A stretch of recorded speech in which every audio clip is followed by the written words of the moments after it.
તુહફુલ ઉકુલની અંદર પાંચમા ઇમામ મુહમ્મદ બાકિર અલૈહિસ્સલામ એમની આ હદીસ મૌલા ફરમાવે છે, અઝુલ્મુ સલાસા, ઝુલ્મ ત્રણ જાતના છે.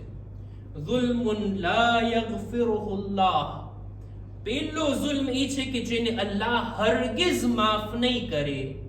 વ ઝુલ્મુન યગફિરુહુ અલ્લાહ, બીજો ઝુલ્મ એ છે કે જેને ખુદા માફ કરી દેશે, માફીને પાત્ર છે આ બીજો ઝુલ્મ. અને ત્રીજો ઝુલ્મ વ ઝુલ્મુન લા યદઉહુ અલ્લાહ, ત્રીજો ઝુલ્મ એ છે કે જેને ખુદા હરગિઝ છોડવા વાળો નથી. આ કયા ઝુલ્મ છે? આ ત્રણ જાતના ઝુલ્મમાંથી સૌથી પહેલો ઝુલ્મ કે જેને ખુદા હરગિઝ માફ નહીં કરે તે આ છે અશિર્કુ બિલ્લાહ. ખુદાની સાથે કોઈને શરીક કરવામાં આવે, ખુદાની સાથે બીજા કોઈને પણ માનવામાં આવે, એને પણ માબૂદ સમજીને ઇબાદત કરવામાં આવે, આ ઝુલ્મ છે. સૂરે લુકમાનની અંદર આયત છે ને, ખુદાવંદ આલમે જનાબે લુકમાનની ઝબાનથી નકલ કર્યું છે, યા બુનૈયા લા તુશરિક બિલ્લાહ ફઇન્ન શિર્ક લઝુલ્મુન અઝીમ. જનાબે લુકમાન એના દીકરાને નસીહત કરે છે, હે મારા દીકરા, હરગિઝ શિર્ક ના કર, ખુદાની સાથે બીજા કોઈ માબૂદને શામિલ ના કર. આ ખુદા સાથે કોઈને શામિલ કરવું એક એવો ઝુલ્મ છે કે જે અઝીમ છે. ખુદા એને માફ નહીં કરે. કોઈ શિર્ક કરીને દુનિયાથી જાય, હરગિઝ એ બક્ષાવાનું નથી. બીજું વઝુલ્મુન યગફિરુહુ અલ્લાહ, ઈ કયા છે? ફઝુલ્મુ રજુલિ નફસહુ ફીમા બૈનહુ વ બૈન અલ્લાહ, બંદો જે પોતાની જાત પર ઝુલ્મ કરે ને, એટલે ગુનાહ.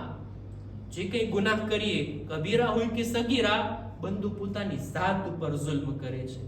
આ ખુદા અને બંદાનો મામલો છે, ખુદા અને બંદાની દરમિયાનની વાત છે. આ ઝુલ્મ માફીને પાત્ર છે.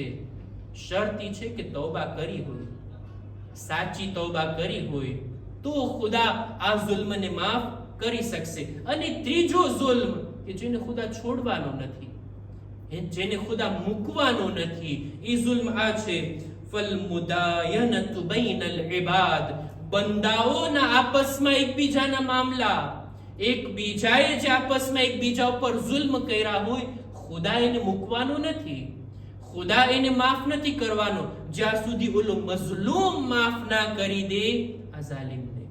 આ ઝુલ્મ આ છે કે જે ઇન્સાનને કયામતના દિવસે અટકાવશે, કયામતના દિવસે એને રોકશે. ત્યાં આ ઝુલ્મનો બદલો ઓલો મઝલૂમ તલબ કરશે.